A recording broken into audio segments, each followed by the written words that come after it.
Hey everybody, good morning. I'm Ron from Ron's Computer Videos, and I want to thank everybody for taking a few minutes out of their evening and spending it with me. And my special guest, Bill Appleton, is a game development legend. He is the creator of some of your favorite software for the Macintosh, and he was kind enough to come and talk to us here today. Bill, how are you, sir? Great. Hi, everybody. Thanks, Ron. This will be fun. I hope so. Do you want to give people just kind of the elevator pitch version of kind of who you are and you know how they might know you? Yeah, I'm a software developer. I've never done anything else, and I've been doing it coming up on 40 years. And I, started out with games, and then eventually moved on to enterprise software. I guess you grow up and you have to write enterprise software someday.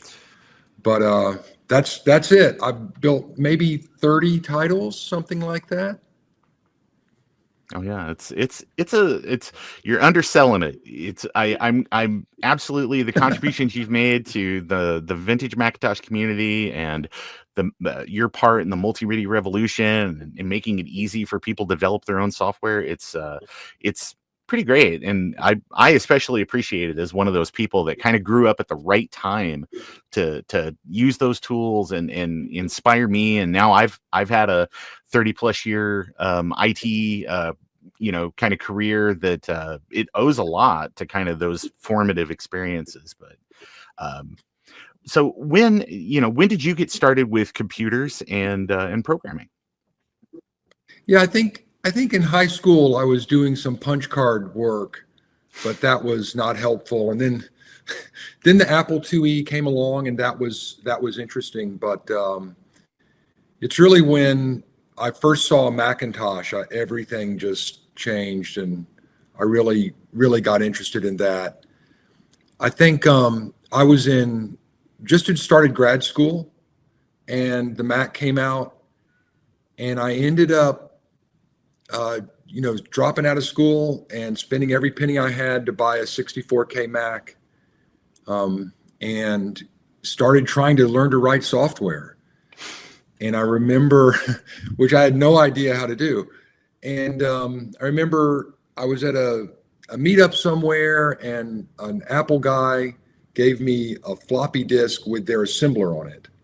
And that really got me started debugging and writing assembly at that point, which was a great way to learn because assembly is really so close to the machine. And I started writing, my first couple of titles were written in assembly just for that reason. There wasn't really a C compiler or anything like that you could use to write software with. And so I ended up learning to program by reading the Mac ROMs. And I could see, this was done by Andy, this was done by Steve, this was done by Bill.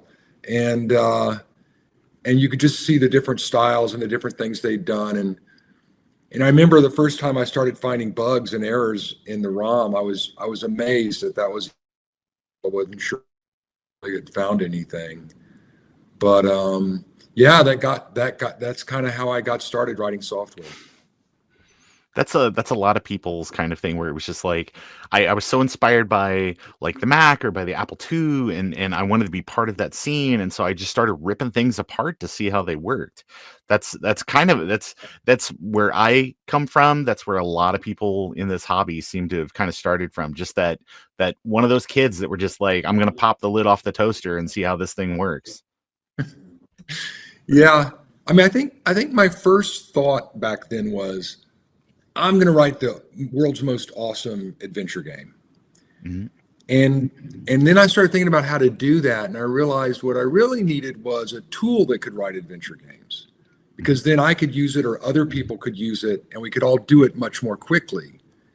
And that's kind of how World Builder started. And that thought of working with authoring tools really has defined my whole career, everything I've done. I'm still doing it. I'm still building really, really advanced authoring tools for the purpose of building actual content. And it's great. One of the things that's great about it is that you realize that there are people that are very, very good at what they do, and they're at all different levels of the stack. And I remember, by the time I wrote SuperCard, there were people using it to launch companies, and they were incredibly talented media artists and could do things I could never do. And then it was just really cool to see the ecosystem lay out, with these different levels of the stack where, building tools is one thing, but then people using the tools are doing multimedia, doing interactivity. It's just incredible, given the right opportunity, what people can put together. Absolutely. And I certainly want to talk to you about like SuperCard, and I want to talk to you about World Builder, and I want to talk to you about all those things for sure before we're done. But kind of like in the very, very beginning, you said you've always been a developer, you've always been somebody that's written software for machines, and I remember I had a teacher at school that used Course Builder to like one of your other things to actually go through and set up like, hey, this is like basically we're going to outline the syllabus and we're going to figure out what we're going to do this semester. So it was so weird to like as part of doing the research for the interview to be like, oh my gosh, like this is something else. This is something else that was like that people in the community used that was even outside of like gaming and things. So maybe, so as you say that it's like, hey, you end up writing corporate software eventually one day, but it's you've got these things where it's like, I wrote this tool for making games, but oh my gosh, it's like these concepts and these things like, the creation side of it. It just lends itself to all these other things in life. So. But you were oh, I'm sorry. Go ahead. No. I'm totally agreeing with you. I mean, I think the first, I did a couple of titles with World Builder. I built Enchanted Scepters, and then other people started building stuff with the World Builder, and it really opened up my eyes to authoring tools and what can be done with authoring tools and media tools. And you have to realize the whole concept of, desktop publishing and rich media was just now happening. I mean, this was totally new back then. Absolutely. You and you got in on the ground floor, which is the best place to get on, especially on like a platform like the Mac and stuff. But you've said that it's like you've always been a dev and you've always been writing things and stuff like that. But what inspired you to be like, hey, I want to make games, and then not only make games, but make games for the Macintosh? It seems like a really small market at the time, but again, emergent. Yeah, I mean, it was a small market. It was kind of a mom and pop community, and that was great. I mean, at one point, you knew everybody who had a Mac, essentially. And then it just kind of expanded and expanded and expanded. And I guess, one of the kind of technical hurdles had to go through was being able to port all this stuff to Windows. And so I mean, and to this day, I've got, Windows and Mac versions of stuff, and I just develop on the Mac. And, then it automatically runs on the Windows. So, but that really was where the market started to get a lot bigger. Yeah. But the early Mac games were something. I mean, if you remember, like, you remember like Chipwits and, so, which is actually getting a modern rebuild of it. There's been a lot of people that are starting to go back and revisit these older black and white Mac games and republish them on newer platforms, because those experiences they're very nostalgic, but they're just fun. They're just fun games. So and people want to share that experience with their kids and with their grandkids. So it's nice that stuff's kind of coming back out. But nice. Yeah. But some of the earliest games that you published were through Silicon Beach Software. What were some of the projects that you worked on while you were there? And do you have any memorable moments from that to share? Yeah, sure. I think I had built quite a bit of Enchanted Scepters, and World Builder was essentially ready. And I was looking for a publisher, and hooked up with Charlie Jackson at Silicon Beach Software, and they had a great team, working with Eric Zucker as well. And I don't know if you remember Airborne. Mm-hmm. Yeah. Yeah. What this was interesting though, we somehow Eric had a digitizer, and we could make sound effects and save them as files. Mm-hmm. And working with Eric, we built really the very first wave drivers for the Macintosh that could play, multiple channels of sound for a game and synchronize the sound effects with events in the game. And so that was really fun, and just really at the very beginning of multimedia. And I mean, at this point, the Windows machines, really didn't have any of that stuff in terms of the sound drivers and so forth. Mm-hmm. That was very much kind of an afterthought, or it was a kind of a tough experience to, it's like early sound cards and stuff, hundreds and hundreds of dollars on top of the expensive machine you already bought, and then configuring it. And they didn't work. Yeah. Yeah. I mean, it took a long time for Sierra remember, Online and people like that to, push the industry along for sound support. So I get it. Yeah, absolutely. Absolutely. And then if you remember Super Paint. Mm-hmm. Super Paint was the graphics editing software that could mix bitmaps and structured draw graphics, which was really, something we were all kind of right there at the beginning of that as well.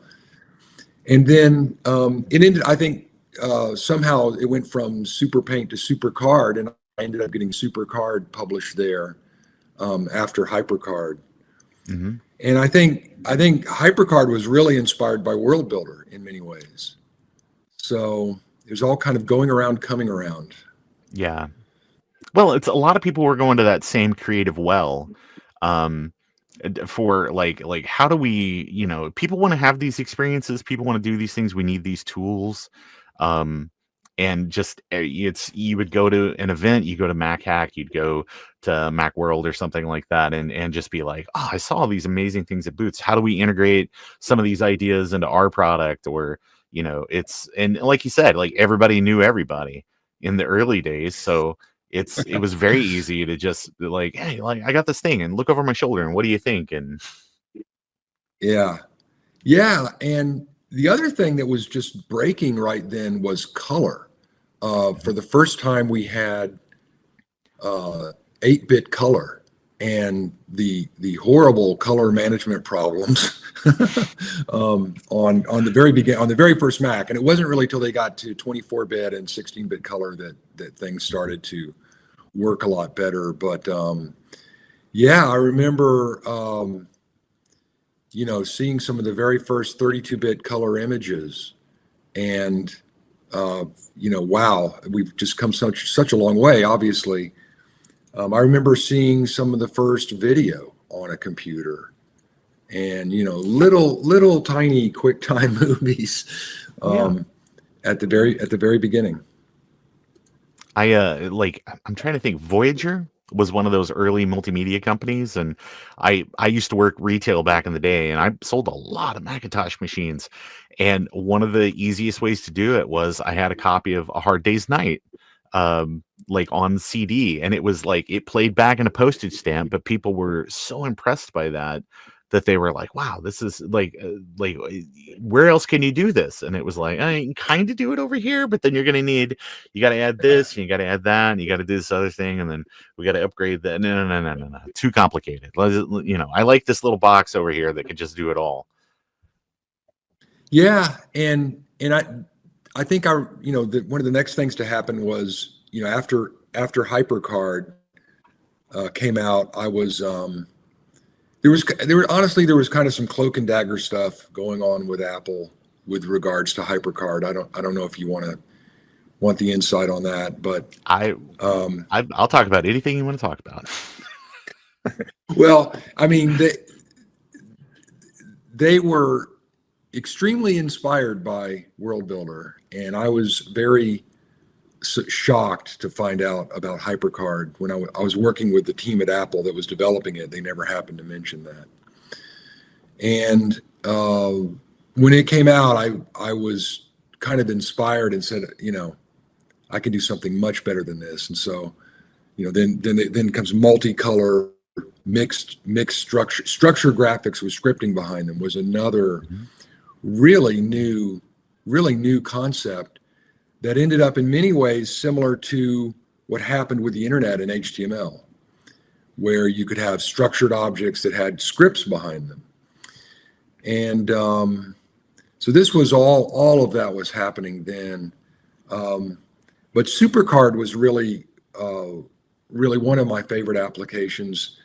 It was just amazing to see what artists did with it, and media artists. And I'm thinking of so many projects. I remember in Mac Week that they had an ad that had just 50 screenshots of things built with SuperCard, and the ad just said "True Stories," and that was just really eye-opening to see, and to see that people could build better software than you could with conventional, C compilers and writing it all yourself. I'm thinking, for example, of Adam Hunger and what he did with Atom software, where he built a lot of incredible interactive medical applications that were illustrated, and it was just incredible what they built.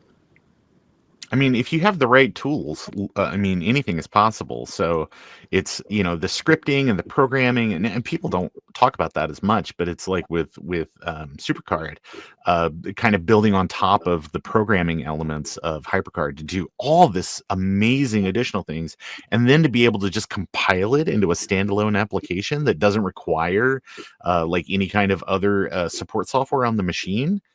That's all the tools right there for people to just make their own standalone apps. Yeah, absolutely. And that was about the time that the CD-ROM revolution started. And it's another, it's like you think about these revolutions, we're talking about actual graphics on a screen, being able to play sound, then color. And then CD-ROM really brought it all together in the media revolution, because now you had the space to store that stuff. And it really reinforced to me what you could do with authoring tools, because now you had unlimited space. So the authoring tools made more sense than ever in terms of bringing content and rich media together. And I remember the very beginning of the CD-ROM revolution, spending $5,000 for a Sony burner. And that, the first time you could burn a CD-ROM, boy, that was really something. And then you could send it off for replication. And so that was really the game changing, happening right there at the end of the, coming into the 90s, CD-ROM. Oh, yeah. It's it definitely. I used to work for a duplication house that one of their very first, it was like a Pinnacle micro drive or something that was like $5 or $6 grand just for the burner, and media was like $40 a disc, and so you had to be very committed to whatever it was you were wanting to put on that disc. Certainly, piracy really wasn't a big deal because it didn't make any sense. But we all know what happened with that. Yeah. And so this was right there at the end of the 80s, and I'd finished SuperCard and kind of needed to decide what I was going to do next. And I was talking to Steve Jobs at Apple, and had a lot. Probably should have stayed in California, but instead I went back to Tennessee because I had an idea to build a rich media company that built CD-ROM interactive movies and titles. And that was how Cyberflix got started. Oh, yeah. I would definitely want to talk to you about that, because you've got some titles there that were absolutely groundbreaking. But we've brought it up a couple of times. We were talking about World Builder and just kind of how foundational that was for a project moving forward for you, and for the inspiration that it created inside for people wanting to write their own software and Apple themselves and all that. But did you ever think that it would be as popular as it proved to be for people looking to kind of make their own adventure titles and their own like training materials, like I said earlier with Course Builder. Did you ever think that it would be that popular as it ended up being? No, it's hard to tell what's going to be popular. I wish I wish I had a crystal ball there. Some things take off, and I think World Builder was one of those things, and what people did with it was amazing, both in terms of gaming and instruction and just all kinds of media. And it definitely, because of that, it was kind of eye-opening, and that's how Course Builder got started. You mentioned that, and definitely, was kind of a lot of the experience behind SuperCard as well. That and authoring tools like that are they are really popular. They're probably not a great business. I think it's hard to it's the tools business essentially. So that's a hard thing, but to this day, there's people. You can see World Builder games on the web, so Yeah. there's still so many out there. I was gonna say there are like archive.org and places like that where people have like preservation minded people. I mean, if I was to say that there were 10,000, that's probably a conservative estimate. There's a lot of things where people started it and it was proof of concept and maybe inspired them to go do something else. So you might have like a very short experience, but there are so many of these that like ended up being just like full gaming experiences or recreations of like tabletop games that existed at the time, just for and now it's the only way that some of that stuff still exists as a world builder game. Yeah. If you think about it, World Builder was the first product that really had structure graphics and bitmap graphics together on the same page, and then had scripting behind the different elements so that you could click on things and they would do something, or like go to another page, or all the different things that could happen. And that paradigm has enormous legs. I mean, it's ended up as HTML in some ways, and a lot of other. It's all kind of taken for granted now. But that was it was interesting to see back in the beginning how all that got started. I don't want to oversell it, but I personally believe that like World Builder was one of those tools like HyperCard, like SuperCard, that helped democratize kind of like game development and some of these creative processes, because otherwise people had to be I was ripping the ROM apart kind of programmer to create and do some of these experiences. And World Builder just kind of opened that up where it's like, here's the sandbox, go nuts. Yeah. And that's I think that's a great model. And I mean, that's actually the model we used at Cyberflix, where we were building authoring tools and using them ourselves to generate content titles. And in terms of a development organization, what it does is it lets you have a limited number of programmers at the top who are building the tools, and then all of the people below that, the artists and sound and music and writing and costumes and actors and all of that stuff kind of comes under the same umbrella. And I mean, that's something else that's really taken for granted now is, if you think about the 3D games and all of the engines for 3D design and everything. So, it's a great way to build stuff. Yeah, I was gonna say it's kind of like a unity of its day, where it's like, here's the libraries, here's the tools, just go make neat things.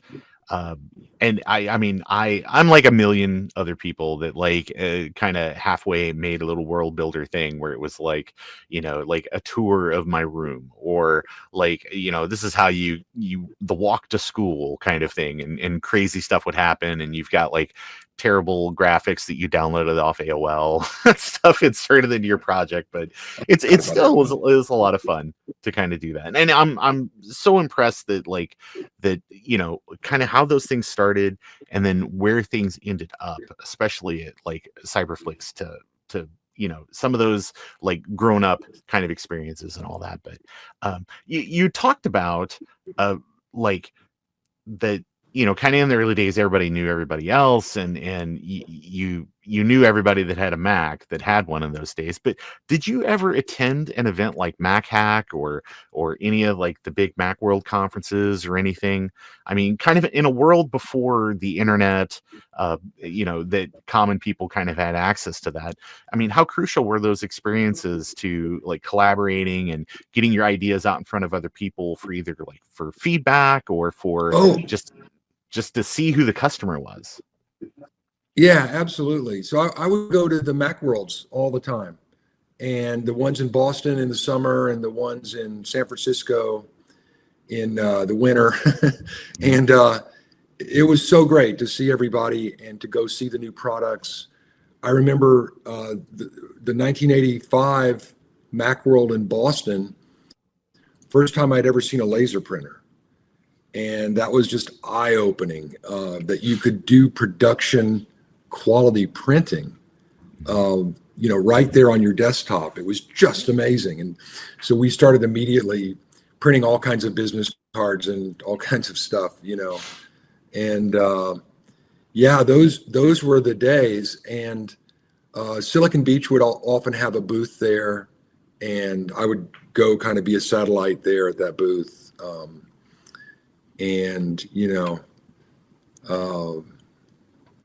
Those were fun days in the early Mac, Mac world. Mm-hmm. I never got it. I used to go to Comdex, kind of the sad version of those type of events. But but I get it. It was always kind of neat, like seeing like what the latest greatest stuff was. And that the whole desktop publishing revolution and laser printers. And I would love to be the person at HP that was like, hey, if we just rip the lid off this Canon copier, we could just make it a printer. So because that's the foundation for even like that original Apple image or Apple laser writer. It's just a Canon copier with some stuff piled on top of it. But yeah, it's weird. People just throwing everything at the wall, see what sticks. Yeah. I mean, like Wozniak was really famous for writing the software to control a floppy drive. Mm-hmm. And but by coincidence, he lives here in Los Gatos, where I am now. But it's just interesting to see how these innovations make such a difference. The first laser printers, that was all the rise of Adobe, if you remember, mm-hmm. PostScript and all of that. And so, those are the getting started there in so many ways. Absolutely. Well, if you run into Woz, if you're at Ralph's one day and you run into Woz, just tell him everybody said hi, I guess. Yeah, but he tools around on his Segway. Yeah, still. It's like, we're even getting batteries for that, buddy. You'll work it out. Yeah. You got Apple co-founder money, I suppose. But kind of one of the reasons that I wanted to reach out to you, Bill. I'm going to be honest. I am the world's biggest fanboy for a little game you made. And it started out as something that I got from a friend of mine, ran a Macintosh BBS in the 90s. And he was like, you got to play this game. And I was like, what's this game? And he goes, oh, it's called Wolves in the Woods. And I was like, okay, what is it? And he's like, oh, no, you just got to play it. It's an action game. And at the time, there wasn't a ton of like action titles on the Mac. And if they were, it was just sort of like click things, stuff falls, or you've got like Cairo Shootout where it's kind of, those type of experiences. This wasn't like an arcade style action platformer kind of thing. And I was blown away by that. But, and then the whole story with that, we'll talk about it here in a second. And it's always been my dream to one day, to talk to you about this and just gush about how great this was and how much fun this was back in the day. But what inspired you to create the horror action platformer Frankie's Dungeon, which is Wolves of the Woods is kind of the shareware demo kind of version of Frankie's Dungeon? And was the Macintosh always the target platform? Yeah, I mean, as best I can remember, that's when I'd come back to the East Coast and was looking for something to do, and I think I built Wolves in the Woods, and then that got me in touch with Mike Sines, and I think that's how Frankie's Dungeon happened. Is Mike worked his magic on the graphics there, and we put that together, and then we started collaborating on more serious projects after that. And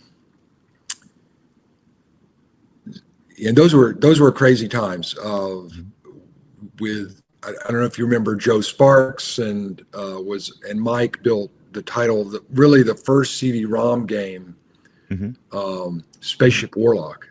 Yep. And that was really, really an eye-opener. And they built that totally in Macromedia tools. And so that was still keeping with this theme of doing things with rich media tooling. And I started working with those guys, and they were just graphics powerhouse, comic book, famous comic book artists and so forth, and people like Pepe Marino and all of those guys, and Michael Krippolani, and we're back and forth to Japan, and all this stuff was going on. Were you always just for like the theming on the game and stuff like that? Were you kind of a monster kid growing up, or like how did you arrive at the theme for the game? Gosh, I actually don't know. I don't know. I guess so. What was the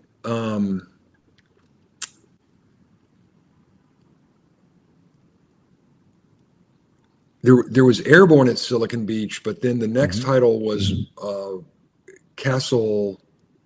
The name escapes me. Creepy Castle.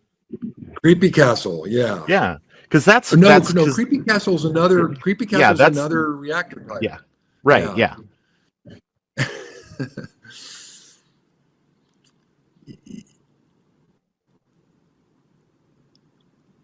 I can't remember. It'll come to me here in a bit. Well, we're dredging up. These are some old memories. So I understand. If it comes back to you, that's fine. But I'm a big fan of the game. I grew up, I was kind of a monster kid. I loved all the Universal stuff.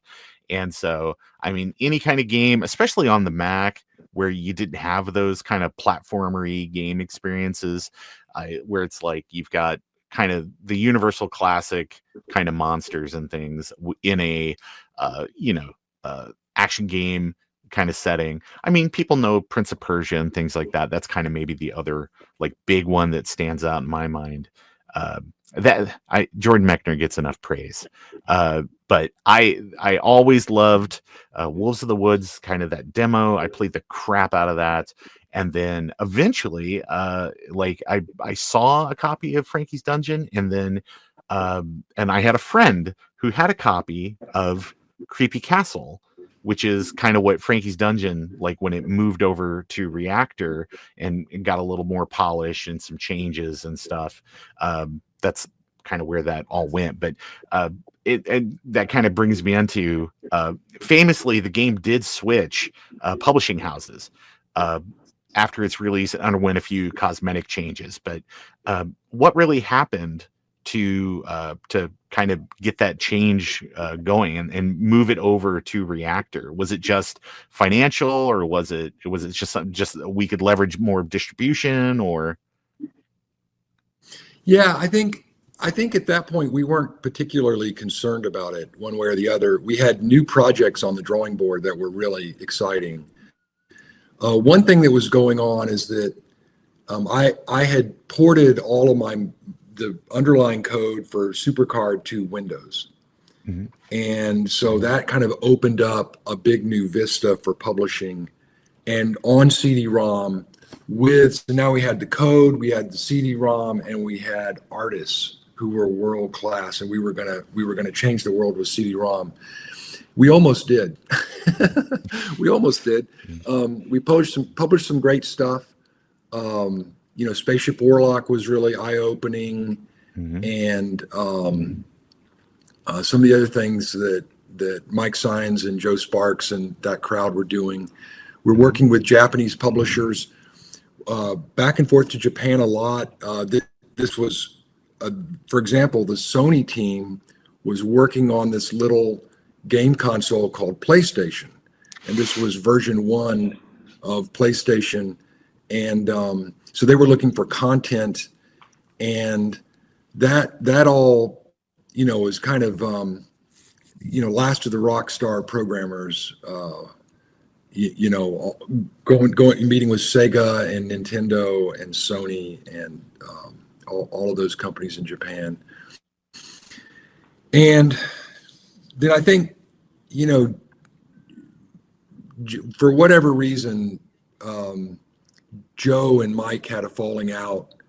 And then for kind of the same reason, Mike and I couldn't get along. And so I decided to keep going and started Cyberflix. And that's really how Cyberflix started. And you mentioned, and so I think the first real title at Cyberflix was called Lunicus.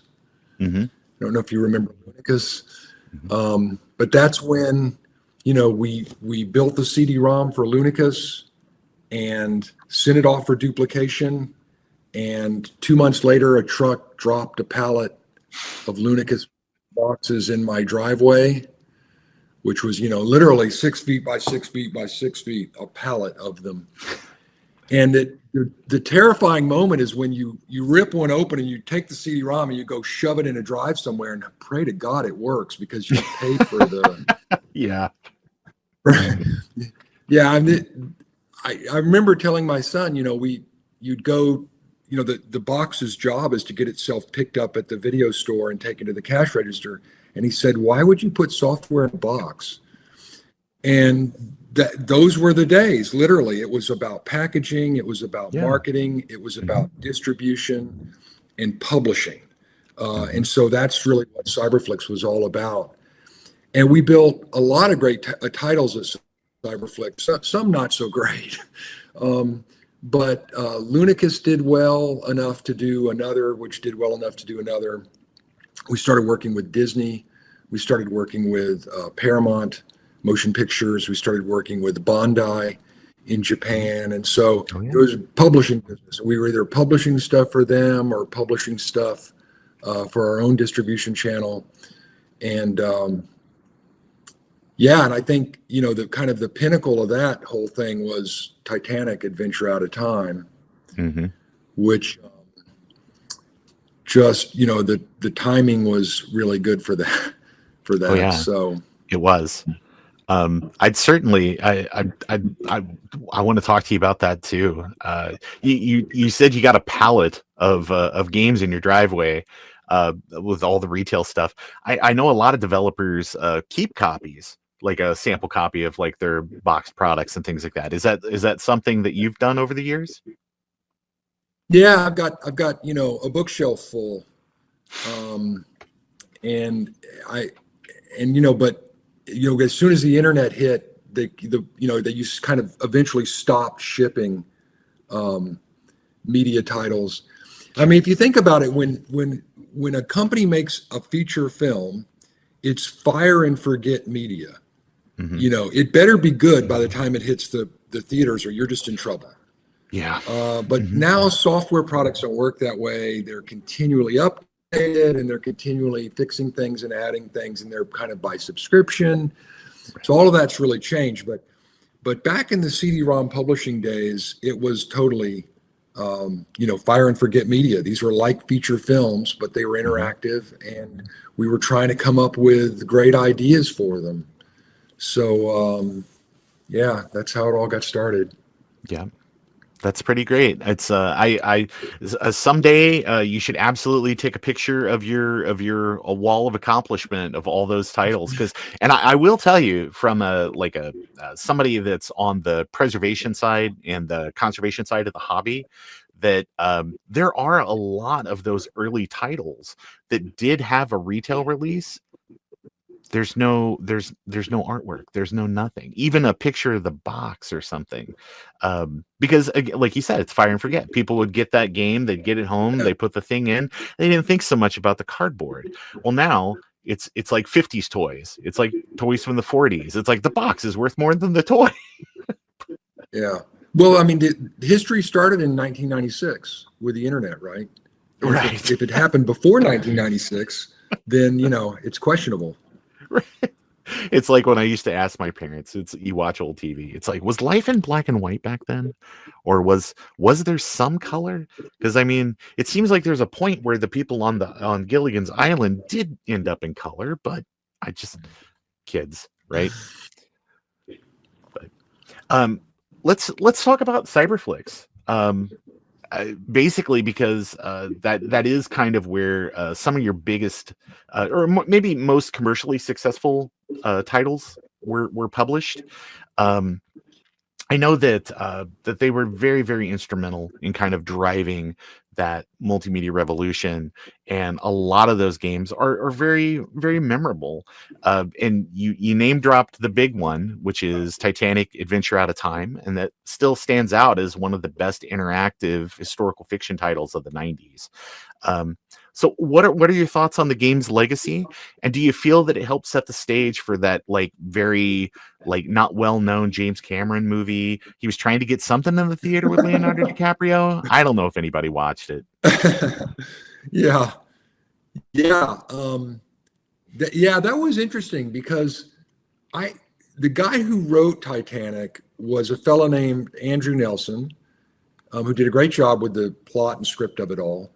And I don't know, we definitely became aware of the movie as we were working on the game, but I believe we started it just independently as a good idea. And we didn't really understand how crazy people were about the Titanic. And to this day, I get, incoming emails and messages from people who, you name it, most of them didn't like the ending or wanted us to do a sequel. And it's like, look, guys, the ship sank. Right. The sequel's not going to work. But that was really interesting to see, and the effort that we put into building the title was crazy.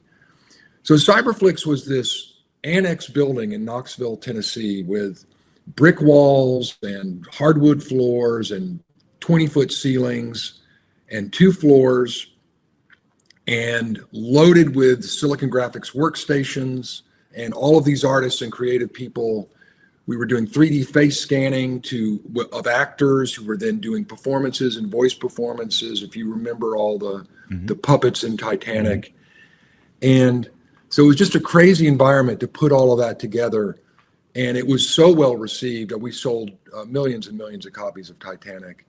But most of the games did pretty well. I don't know if you remember, do you remember Dust, Tale of the Wired West, and Red Jack, Revenge of the Brethren, and yes, So those another one was. Do you remember the original Apache Strike from Silicon Beach? Yes, I've got a lot of hours on that game. And that kind of led to Jump Raven at Cyberflix, which was kind of the similar thing, except done in color and more as a media sensation. And at that point, we were also publishing games for Disney, or not publishing, developing games for Disney, and a lot of their educational titles for Aladdin, and so on and so forth. And learned a lot from the art directors at Disney, and they were working with Robin Williams, and so that was all kind of fun times. Yeah, I was going to say, just the number of partnerships that Cyberflix had all these big media companies and all the properties you got, like with Power Rangers and with the Disney properties, and it's just impressive to have the acumen that kind of goes into like building those partnerships and building those relationships with these companies. And I can only assume that it's that same type of thing, that where it's like you just get out there, you talk to people, you make the connections inside the industry. And I think that's a lot of things that people kind of in our hobby love, that it's like nobody's an island. Everybody's got to kind of put themselves out there and get out there and make those deals. And I just think it's amazing, just the breadth of stuff that Cyberflix worked on. Yeah, there was a lot of deal making, as I remember, and working with Paramount and Disney and Sony and Bondi, just to name a few. And what was powering it was the newness of the CD-ROM, as a kind of as a platform for rich media gaming, and the new generation of games that this was really powering those engagements with these other groups. And it kind of had a lifespan, though. It kind of started to dwindle out, and kind of CD-ROM games kind of went into a slump there at the end of the 90s. And eventually what really happened to Cyberflix is we had made lots of money with Titanic, and didn't you really needed to have 4 or 5 games in production, and the budget per game was going into the millions and millions and millions of dollars. And it really wasn't the type of game that a small company could play. Electronic Arts could do it, and some of the large publishers could do it, but a boutique publisher, you were just kind of rolling the dice until you crapped out. And so I decided it was kind of time to move on from interactive movies at that point. I can understand. It's even Disney themselves, where it was like every time they would make a movie, you're betting the farm on like the success of that next project. I'm sure that very, very scary. But and as you moved on past that, I mean, what are some of the projects you talked about it at the very, very beginning of the interview? But what are some of the projects that you're working on today? You've got more of a corporate focus. Tell us a little bit about that. Yeah, so I guess it was right about at the turn of the century. I was talking to some buddies who invented this new thing called XML RPC, and what it was the ability from a one computer to call a function anywhere in the world and get a result. And it was just a remote procedure call. And it sounds completely trivial at this point, but this was shocking news that and they were working on servers that could serve out functions, so like I would give you the zip code and you'd tell me the temperature. That's a temperature remote procedure call to get the temperature. So but I saw this as a great opportunity for client software, for desktop applications. And so I started working on technology to build a desktop app like SuperCard, but that all of the database capabilities and remote procedure calls could be all around the world. And so this was a rich client, a rich desktop app that could call platform functions anywhere and deliver software. I guess it was about 2003 or 2004 that I found a company who had a really great platform, an orchestrated palette of API services, and that company was Salesforce, and with their CRM product, and they had absolutely wonderful API services. And I started building stuff on that platform, showed them what could be done with their own APIs, and they were blown away. And we started working on a partnership with them. And about 2005, they came out with a marketplace for partners. And so I started building apps on the Salesforce platform, and that's what I've been doing for really for the last 20 years. Wow. That's good though. It's it's nice to have that stability, that's for sure, especially like with everything that's happened in the games industry and all of that. It's right now it's a bad time to be a dev in that corner of the market. So I'm really happy that this has been a great second act. Yeah, and we currently, I'm the CTO at Metazoa, which is a company that builds administrative tooling for Salesforce. So we help Salesforce administrators and developers manage their org and do so very efficiently and make sure that your org is agile and running correctly. And so that's what it's all about now. And we have a really great company, and that's what I've been working on. So the big thing that's happened in the last 3-4 years is AI. And it's to me, it's just shocking, growing up without the internet and seeing all these things develop.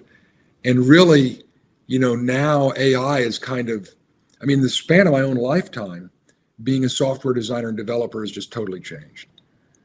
And so that's just eye-opening. And so we're implementing AI solutions like crazy to help Salesforce administrators manage their platform more effectively, and that's been a big part of it.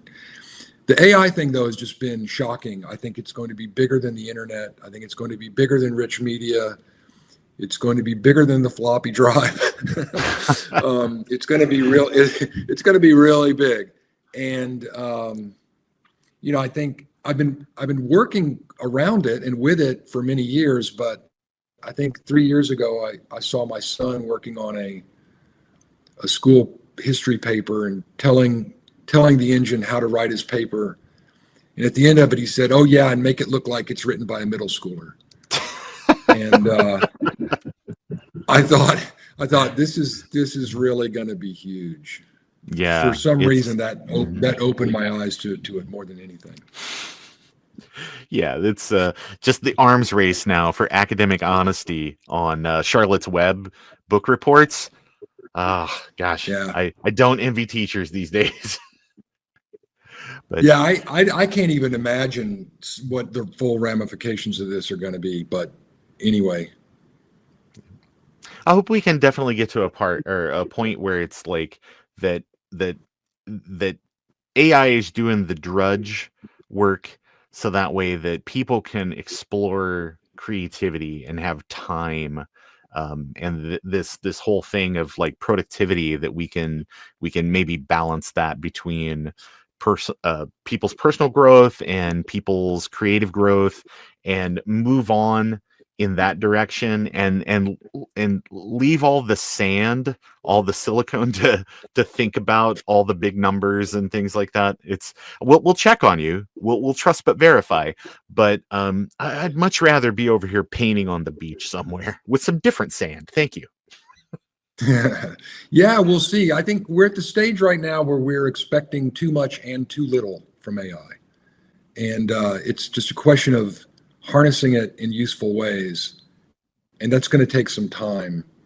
But a lot of people are working on it. Absolutely.